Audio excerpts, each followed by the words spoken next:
26장 마태복음 26장 31절로 46절입니다.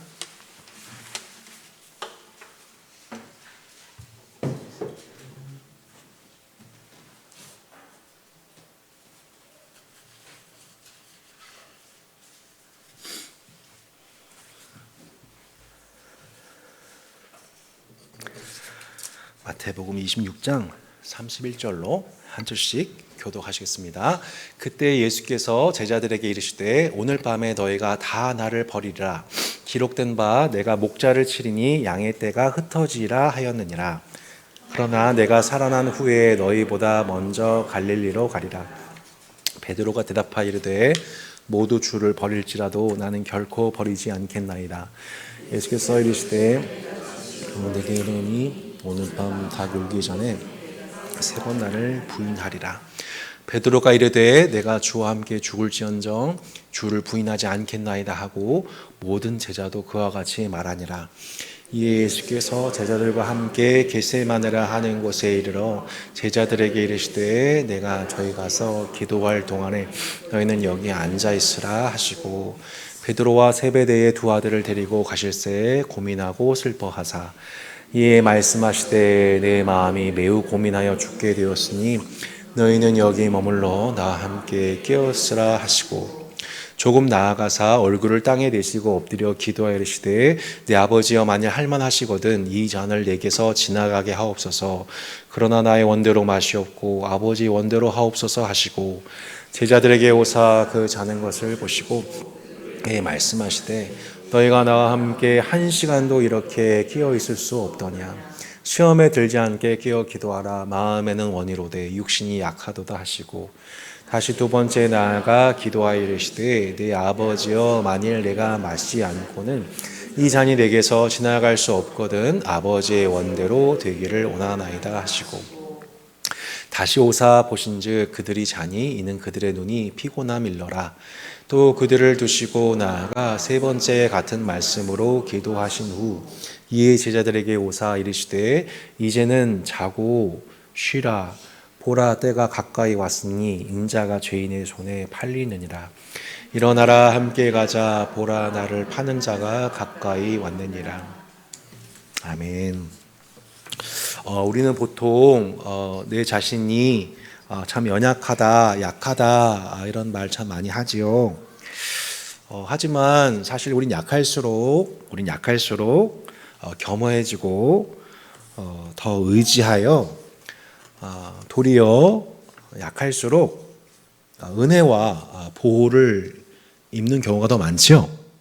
내가 약함을 아는 것이 은혜이지요.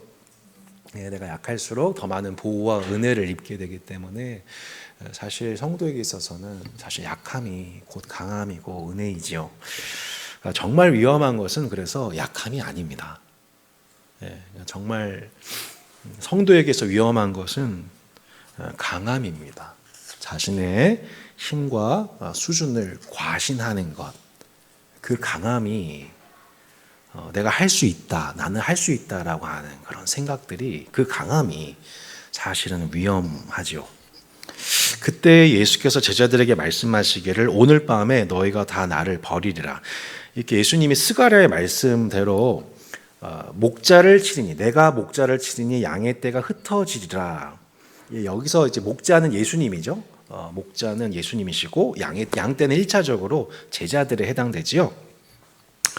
자, 지금 방금 전까지 성찬식을 통해서 자신을 배신할 자에 대한 예언을 하셨고 가룟 유다에 관한 예언을 하셨고 그 다음에 이제 제자들이 흩어질 것에 관해서 자신을 버릴 것에 관해서 예언하셨습니다. 바로 이때 베드로가 하나님의 말씀을 가지고 얘기하고 있는 예수님 앞에서 뭐라고 얘기했습니까, 여러분? 모두 주를 버릴지라도 나는 결코 버리지 않겠나이다. 예수님은 오히려 이 베드로에게 뭐라고 말씀하시죠? 내가 진실로 내게 이르노니 오늘 밤 닭 울기 전에 내가 세 번 나를 부인하리라. 그러자 베드로는 내가 주와 함께 죽을지언정 주를 부인하지 않겠습니다 라고 항변하자 나머지 제자들도 이구동성으로 똑같이 내가 주와 함께 죽을지언정 주를 부인하지 않겠습니다라고 제자들도 그렇게 얘기를 했습니다. 여러분 마태복음 16장을 보면 예수님께서 자신의 고난과 죽음과 부활을 예고하시면서 누구든지 나를 따르려거든, 한마디로 지금 베드로의 고백을 따르자면 주와 함께 죽을지언정 주를 부인하지 않고 나를 따르려면은 자기를 부인하고 자기 십자가를 지고 나를 따라야 된다고 예수님이 말씀하셨었죠. 여러분 예수님 따르기 원하시죠? 네, 평생 따르기 원하시죠? 네. 그렇게 베드로도 예수님을 끝까지 따라가고 싶었습니다. 아마 우리 중에 예수님을 따르지 않겠다고 하는 사람 아무도 없을 겁니다. 다만 정말 우리가 정말로 예수님을 정말 따라가려면, 그러니까 우리가 평생 정말 예수님을 따라가려면, 예수님이 걸어가신 그 길을 정말 우리도 걸어가려면 가장 먼저 뭘 해야 되냐면 자기를 부인해야 합니다. 여러분 자기를 부인해야 합니다. 그게 신앙의 시작입니다. 제자의 삶의 시작은 뭐예요? 자기를 부인하는 것입니다. 두 번째가 무엇입니까? 자기 십자가를 지는 것입니다.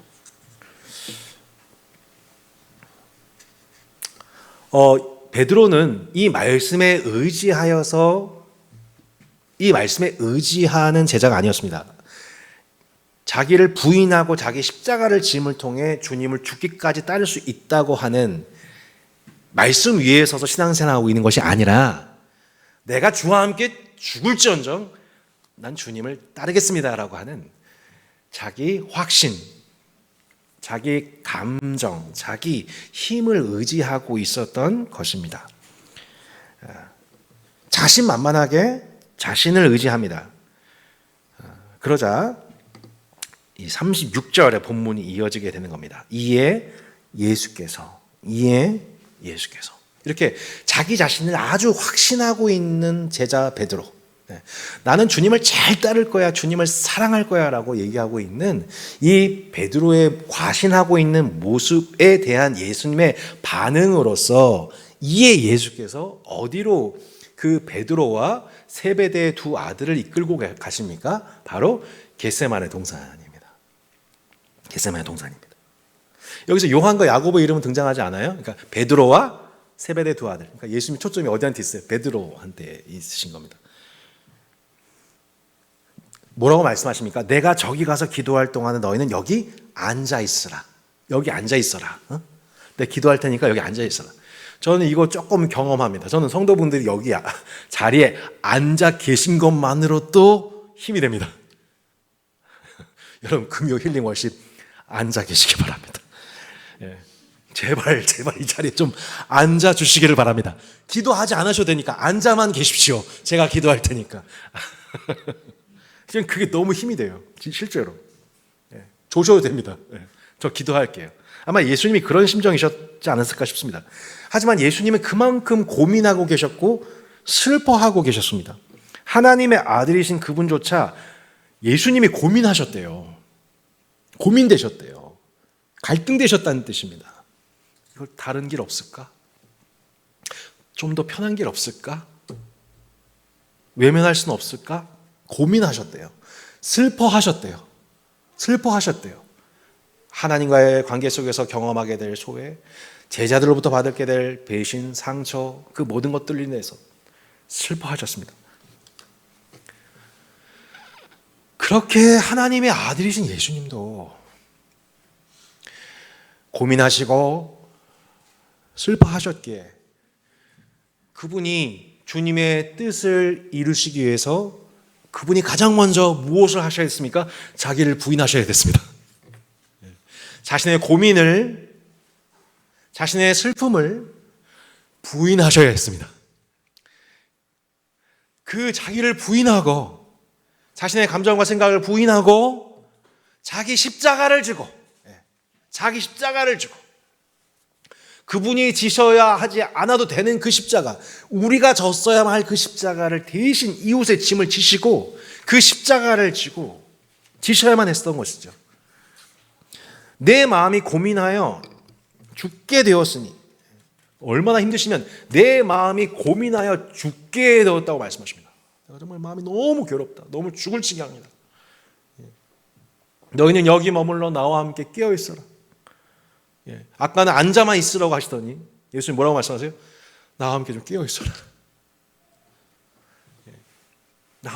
나와 함께 앉아만 있어라고 하셨던 예수님이 뭐라고 말씀하시면 여기 머물러 나와 함께 깨어 있으라. 이게 두 번째 명령이셨습니다. 자신이 경험하고 있는 예수님 뭐 때문에 지금 본인이 어떠한 그 깨어있음의 싸움을 하고 계신 것입니까? 깨어있지 못하도록, 하나님의 뜻에 깨어있지 못하여 반응하지 못하도록 하는 어떤 어두움의 유혹과 공격들이 있었기 때문에 그 적의 공격에 대해서 예수님은 깨어 계셔만 했는데 제자들은 그걸 전혀 모르고 있기에 제자들한테 뭐라고 말씀하신 거예요? 너니 여기에 머물러 나와 함께 좀 깨어있자.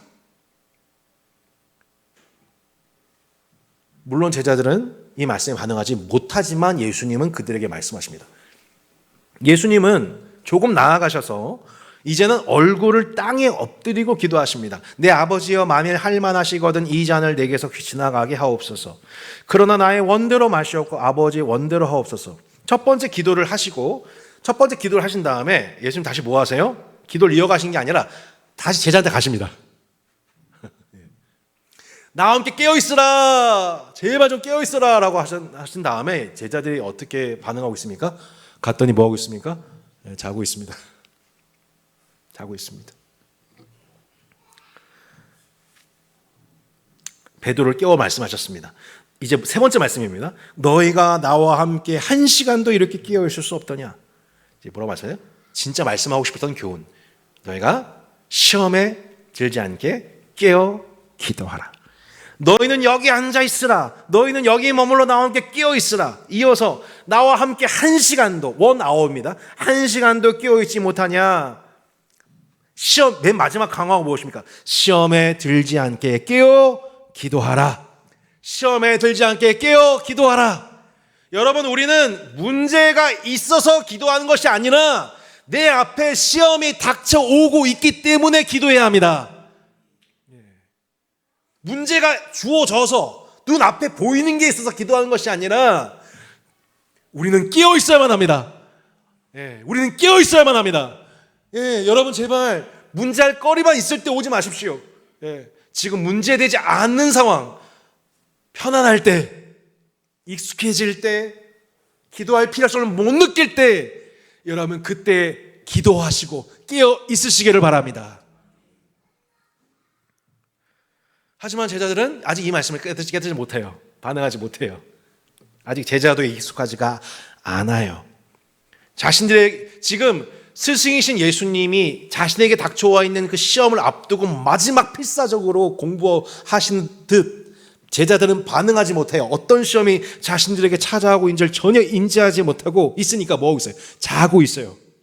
자고 있어요. 적군이 쳐들어오기 일보 직전인데 보초에서 졸고 있는 것과 똑같은 거죠. 모두 주를 버릴지라도 나는 결코 버리지 않겠습니다 라고 베드로가 방금 전 얘기했잖아요. 그죠? 근데 전혀 준비는 하지 않아요. 삶을 담아내지 못하는 신앙용 멘트만 하고 있었던 것이죠. 이게 뭐예요? 자신을 과신하고 있는 신앙인 겁니다. 자신을 과신하고 자신에게 찾아올 영적 시험을 전혀 준비하지 못하고 있습니다. 그 결과가 여러분 이후 본문에 나오죠. 예수님을 잡으러 대제사장의 무리가 칼과 몽치를 가지고 찾아왔었을 때에 여러분 베드로가 어떻게 합니까? 자신이 칼을 꺼내어서 대제사장의 종을 귀를 베어버리죠. 참 치사해요. 그죠? 지도자를 베는 게 아니라 대제사장의 종을 베입니다. 치사하게. 예수님 뭐라고 말씀하세요? 내 칼을 도로 칼집에 꽂으라. 칼을 가진 자는 다 칼로 망하느니라. 베드로는 내가 죽을지언정 주를 따르겠습니다 라고 고백하고서 결국 자신의 힘을 의지하고 있습니다. 결국 자신을 과신했던 베드로는 제사장의 뜰 앞에서는 결국 닭 울기 전 3번 예수님 부인하고 말죠. 이것이 전형적으로 우리가 넘어진 패턴입니다. 자기를 부인하고 자기 십자가를 지고 주님을 따라가는 길이 아닌 자신을 과신하는 제자의 결과죠. 여러분, 신앙생활은 결코 멘트가 아닙니다. 홍보용도 아닙니다. 인스타 홍보용도 아닙니다. 신앙생활은 지식도 아닙니다. 신앙은 체험, 삶의 현장입니다. 일상 속에서 찾아오는 그 유혹들이 교회에서만 찾아옵니까? 가정에서만 찾아옵니까? 이웃과의 관계에서만 찾아옵니까? 밑도 끝도 없이 미사일이 어디서 날아오는지도 모르는 채 날아옵니다. 네, 예상치 못한 또 반응들이 있지 않습니까, 여러분? 예, 엄마가 찬양 인도한다고 봐주지 않습니다. 예. 지금 베드로의 모습을 보십시오. 그 기도에는, 여러분, 그 베드로의 언어 속에는 너희가 나를 따르거든 자기를 부인하고 자기 십자가를 져야 돼 라고 하신 예수님 말씀이 전혀 없습니다. 나는 할 수 있습니다. 나는 주님 따라갈 수 있습니다. 나는 죽을 수도 있습니다. 그의 신앙 용어와 기도 속에는 뭐가 없어요? 십자가가 없어요. 자기를 부인하고 자기 십자가를 지는 모습이 없습니다. 나는 내 바람대로 이루어지게 될 거야. 나는 주님의 우편에 앉게 될 거야. 스승에게는 어떤 일도 일어나지 않을 거야. 자기 암시만 가득하죠. 암시는 신앙이 아닙니다. 예수님이 스스로 고난과 죽음과 부활을 말씀하시고 살아나는 후에 먼저 갈릴리에서 기다리시겠다라고 말씀하셔도 그 말씀이 전혀 들어오지 않습니다. 예. 주님이 말씀하신 내용들이 전혀 베드로의 언어 안에, 세계관 안에 담아내지를 못하고 있습니다. 반면에 예수님은 자신 앞에 직면한 시험을 감당하시기 위해서 마지막 진액을 쏟아놓고 계십니다.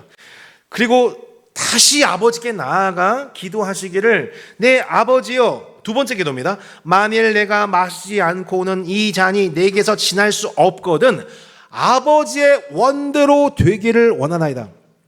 첫 번째 기도할 때보다 더 하나님의 뜻에 순종적이십니다. 그죠? 예. 아버지의 원대로 되기를 원하나이다. 예. 그러니까 더 수능적이죠.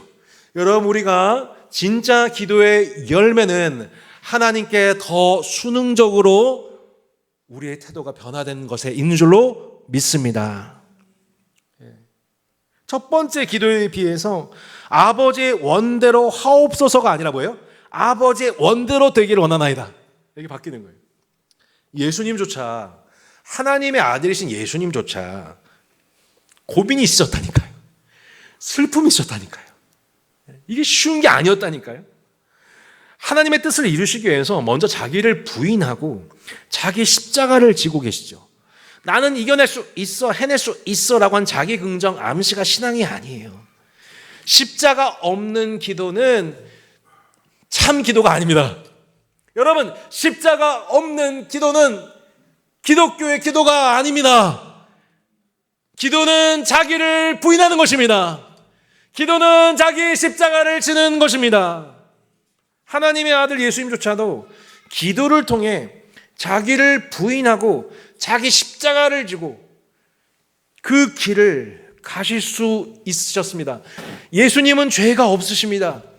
죄가 없으시다는 것은 물론 그 존재 자체가 전혀 무결하다는 뜻도 있지만, 우리와 같은 인성을 가진 자로서 한결같이 시험을 받았지만 그분은 모든 죄에 대해서 승리하신 분이십니다. 모든 시험 유혹에 대해서 항상 예수님이 이기신 방식이 뭐였다는 거예요? 자기를 부인하고 자기 십자가를 지고 아버지의 뜻을 이루는 그 일에 있어서 그분도 하나님의 아들이시지만 그 기도를 통해 자기를 부인하고 십자가 지는 법을 배우셨다는 것을 지금 누구에게요? 자기 확신으로 신앙생활을 하고 있는 베드로에게 이에 겟세마네 동산에 올라가 그것을 말씀해 주기 위해 그분은 십자가 지기 전까지 제자들에게 끝까지 교육하여 직접 기도의 본을 나타내고 계십니다. 43절입니다. 두 번째 기도 후 예수님은 다시 또 오셨습니다. 누구에게요? 제자들에게 또 오셨어요. 또 뭐하고 있어요, 여러분? 또 자고 있어요. 눈이 피곤해가지고, 여기도 되게 많이 정말 피곤해. 엄청 지금 겟세마네 동산 현장이십니다. 눈이 엄청 피곤하셔요, 지금. 아유, 정말 대단한 분들이십니다. 예. 전 여러분 정말 존경스럽습니다. 예.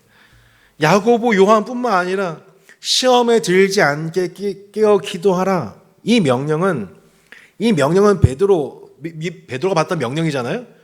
그러니까 요한하고 야고보가 잠들어 있는 것만이 아니라 시험에 들지 않게 깨어 기도하라고 말씀을 받았던 베드로가 또 자고 있어요.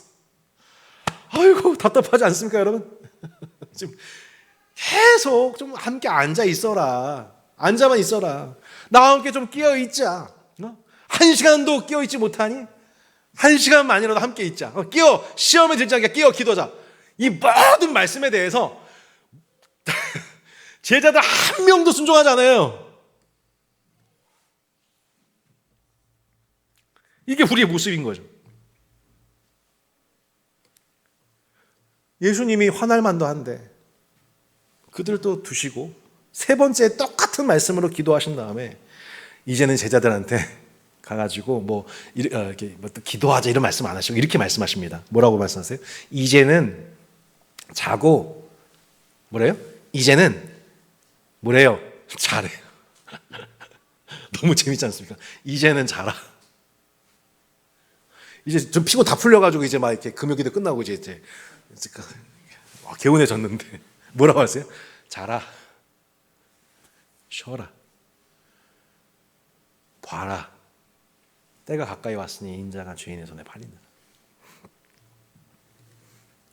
이제는 자라, 이제는 좀 쉬어라, 이제는 봐라. 이게 예수님 하셨던 말씀입니다. 전 이 말씀이 너무 참 인상적인 것 같아요. 이젠 자라, 이제 자라. 너 잘 때 됐다. 이젠 쉬어라. 너희들 쉴 때 됐다. 이제 봐라. 내가 어떻게 하는지. 우리는 기도해야 할 때 자고 주님과 동역해야 할 때 쉬고 예수님 뭐하고 계신지 봐야 될 때 안 보고 있지 않습니까? 근데 예수님은 바로 그때 기도해야 할 때 자고 동역해야 할 때 쉬고 봐야 할 때 보지 못하는 제자들, 듣기는 들어도 듣지 못하고 보기는 보아도 보지 못하는 눈먼 자와 같고 귀머거리 같은 그 제자들을 위해서 예수님은 기도할 때 기도하시고 제자들이 자고 있을 때 졸지도 주무시도 아니하시고 예수님을 주목해야 될 때 전혀 주목받지 못하는 그 보이지 않는 곳에서 제자들을 위해서 끝까지 일하셨습니다. 성도 여러분, 그렇게 우리가 자고 쉬고 보지 못하는 동안에도 예수님은 우리를 위해 기도하시고 일하시고 보이지 않는 손이 되어 역사하고 계십니다. 자신을 팔아넘기는 제자 가롯 유다에게 마치 요셉처럼 종으로 끌려나가는 자신의 운명을 기꺼이 받아들이심으로 이제 그분의 십자가 사역이 이루어지게 되었습니다. 곧 십자가가 없는 기도, 십자가가 없는 선포는 참으로 무용지물이며 또한 기도 없는 십자가도 없다는 것을, 주님, 저 주님 끝까지 따라가겠습니다, 죽기까지 따라가겠습니다 라고 호언장담해도 기도가 없이는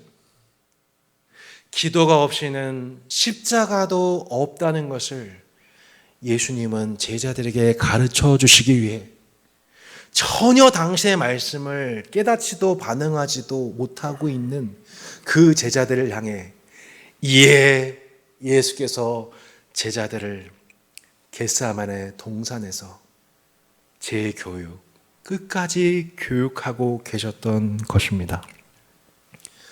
오늘 예수님이 오늘 이 자리에 우리를 불러주신 것도 이 피곤한 이 시간 이 자리에 앉아 이 자리에서 함께 끼어 있기를 우리가 함께 훈련하는 이 시간을 주님이 부르신 그 이유 또한 십자가 없는 기도는 생명이 없으며 기도 없이는 결코 우리가 지고자 하는 십자가를 질 수 없다는 것을 우리로 깨달아 알기 위하여 예수님이 지금 우리 이곳에 저와 여러분을 불러주신 줄로 믿습니다.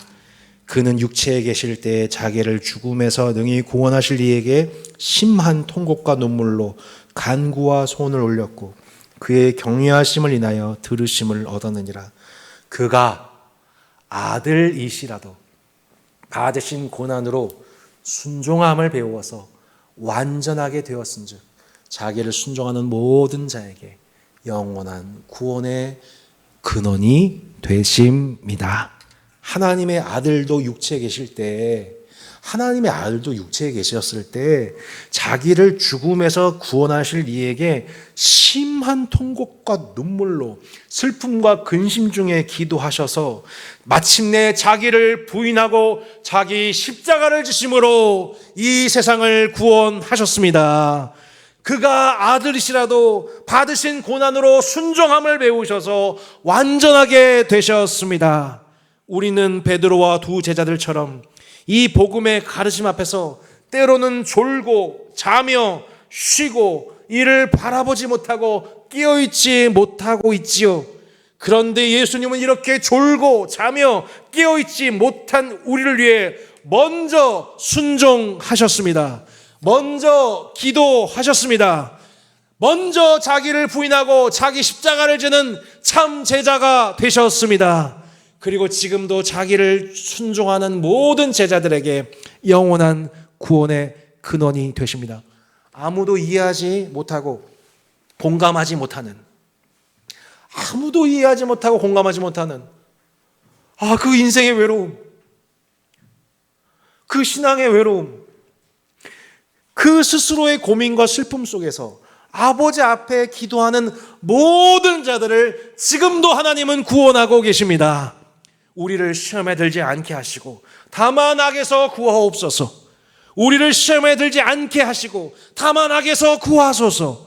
우리 앞에 닥쳐오는 여러 시험들, 우리를 악에 물들리게 하는 세상의 유혹들 앞에서 우리도 예수님처럼 시험에 들지 않게 깨어 기도하라는 주님의 말씀과 그 말씀에 순종하게 하시는 성령님을 힘입어서 마침내 우리도 순종하는 법을 배우게 하십니다. 마침내 우리도 기도해야 할 때 기도하게 하십니다.